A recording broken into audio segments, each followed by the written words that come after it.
What is Gucci YouTube? It's your boy Black Uchiha, 3 long face, skinny body, and we are back, still black of course, with some more fire Boruto manga related content. Now before we get into the video, you already know the dealio. Don't forget to like, comment, subscribe, smash that like button, share the video with your friends, and let's address some very concerning consensus that is going around the community as of the release of Boruto 2 Blue Vortex, chapter 25. 9 mountains and 8 seas make one world. 1,000 worlds make one chiliocosm.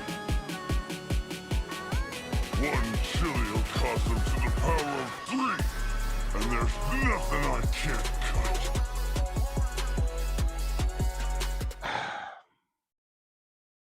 I just don't get it, guys. I really don't get it. I want to say something. I feel like part of the reason is that, but also I don't want to start a whole nother thing. Like, I don't want it to become a whole. I'd rather it just be an issue within the manga. But I'm really starting to think if Sasuke had a son instead of a daughter, a lot of this shit probably wouldn't be said, right? That's all I'm saying. I don't want it to turn into a thing. Now, all of that being said, Boruto chapter 25, Ikimoto decided to spell it out for us because apparently the last 10 years of him showing us forefront that Boruto and Sarada likely have hidden feelings for each other, but more so on the fact that Sarada likely has feelings for Boruto. He had to flat out state it, and now he flat out stated it, and now niggas are just going crazy. And I'm not on the haters.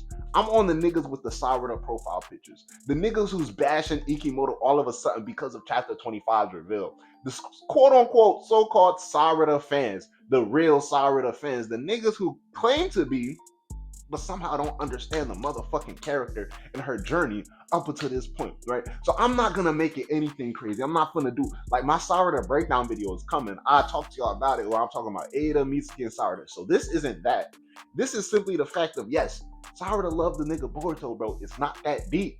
It's not that deep. So I really want to address, I would say two things. Two things are coming to my mind right now. I feel like these are the two major things. The idea that Sarada is being reduced to solely being a love interest for Boruto. And then the idea that Sarada only cares literally for Boruto and not all the other fucking goals that she already established within the story and then reestablished within Two Blue Vortex, right? But we're not gonna dwell too much on it. But those two main points that I want to talk about, right? And that's really it, right? So before I get to Two Blue Vortex chapter 1, let's just start from the jump. I'm not even talking about the anime. I'm talking about Naruto Gaiden. The last volume of Naruto's manga, literally, the last volume of Naruto's manga, the main character is Sarada motherfucking Uchiha. And within that volume, she has an eternal struggle of not only finding out who she is, but also accepting those around her and the position she ultimately plays in that world. So it went from a selfish, self-centered ideal way of life, typical Uchiha, right? Are you even my mom, Sakura? Why should I care about people who aren't part of my family?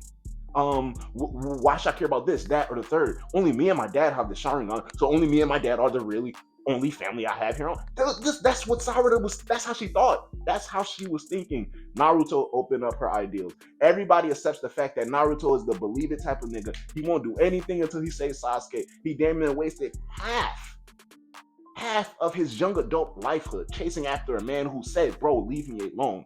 All in the namesake of, if I can't do this, I can't be Hokage. So now if Sarada says loving Boruto makes her feel like she can be a stronger Hokage, it's the end of the world. I don't get it, right? So she didn't forget her goals, right?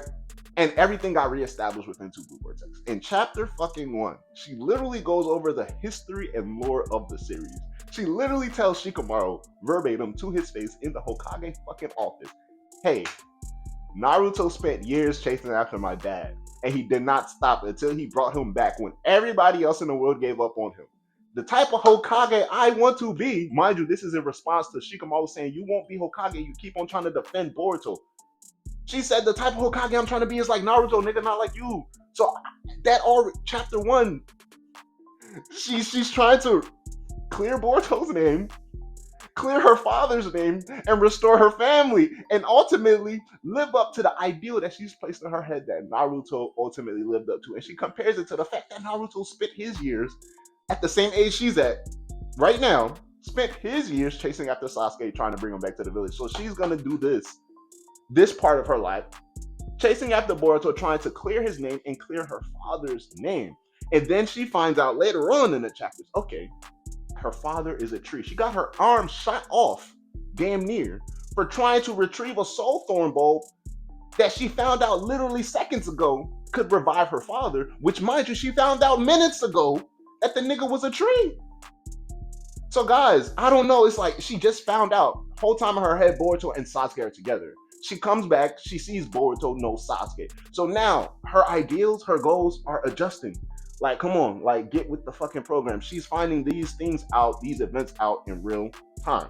Go all the way to the situation with Yodo, right? Because I'm not even gonna waste my time going over all of the small, intricate details throughout part one that showcases Sarada being an extremely, extremely emotional, highly emotional person that dwells, whether it be positively or negatively, forefront or in the back.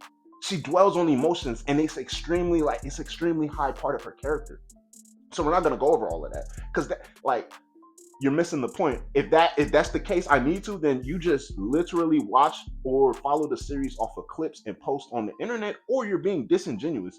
Because if you claim to be Sarada's character or Sarada's favorite fan and her being one of your favorite characters, you should understand this character literally spent the entirety of part one and most of part two in an identity crisis, right? Now, before I dwell more on that part, right, just going back to what I was initially saying, she addresses her stance in chapter 1 of Two Blue Vortex. That is what she wants to do. She is trying to clear Boruto's name. And then we understand within the last 3 years, she spent more and more time not only thinking about Boruto, but more and more time thinking about why does she spend all this time thinking about Boruto? Not just in the fact that he's been gone the last 3 years, but more so ever since the events of part 1 started to occur. And what do I mean by that? I basically mean the Kara, the Otsutsuki, Boruto being placed in predicament after predicament and somehow being the center of it, yet being forced to carry the burden himself. Sarada's like, that's not fair. She been riding out with this nigga since they were in diapers. It's not fair. So what does she wants to do in her power? She decides to try to help however she can. Well, how can she do that? By training and getting stronger, right? So in her head, in her mind, and her goal, I'm gonna be Hokage. The Hokage that she wants to be like is like Naruto. Naruto is inclusive. Everybody is part of the family. So in Sarada's eyes, if she can't simply save Boruto, who also happens to be her closest childhood friend, what the fuck point does she even have in trying to be the Hokage? Right? Because the Hokage is the reason that she set out to be and do these type of things. That's the whole entire point of the character. Now, when she actually acknowledges her feelings, it's not she only cares about Boruto. She never said that. The manga never said that. It's never been stated or implied. She simply said her feelings for Boruto will only make her stronger, meaning it's not a hindrance, meaning prior to, in the past, every time that the little thought popped up into her mind, she shoved it down because it's like, I don't have time for that. I need to train to become Hokage. I need to train to protect Boruto and clear his name, clear my father's name. That's what she was thinking. Now imagine, right, just to give you guys a scenario, because I literally want this to be quick. Imagine you're an athlete, you're training, and you run, right? Let's just keep it simple, because I know a lot of people don't do sports, right? You're a runner, and you have a splinter in your foot, but in your head, you're like, nah, just forget about the pain. Let's just keep on doing this. We're running races, you're finishing second, third, you're finishing fifth. Sometimes you're finishing first. But every single day you notice there's a pain in your right foot because of that splinter, yet you choose to ignore it. So essentially, in Sarada's case, instead of ignoring the splinter, she decided to address it, pull it out, rework it, see what actually is going on. So once you actually address the problem, you address the splinter in your foot. Now you can run freely. Now you're not, no bars holding, nothing's holding you back. So essentially, in Sarada's case, she's always had her goal in mind. She always had the idea of being Hokage, idea of freeing and clearing Boruto and Sasuke's name, right? But then that nagging feeling in the back of her head, whoa, why do you care so much about Boruto? It's love. It has to be love. But the world is about to end. Code is chasing us with 10 tails. You think I had time to think of this? Is literally the type of thought she has to wrestle with. And ultimately accept, like, yes, maybe these are the type of things I'm feeling in this world crisis. But at the same time, if I accept that these are the feelings that I have, I can only become stronger. And it's simply that simple. So if you accept that you have a splinter in your foot and you decide to pull it out, aka address the problem, address the issue, you're gonna simply run better. The pain won't be there. The slight hesitation on your right foot won't be there. So I think it's really just that simple, guys. It's literally that simple. She realized her love for Boruto won't hold her back, but rather make her stronger, and ultimately help her pursue her goal in becoming Hokage, clearing Boruto's name and ensuring that her father is returned safely from the tree-like state that he's been in. She never forgot about her goals. Now, if you want every time a character to open their mouth to stay their whole entire life story and every single goal that they have in every single conversation, well, then that's your problem. You're not being realistic. Because do you say everything that you feel in every single moment and every single conversation that you have?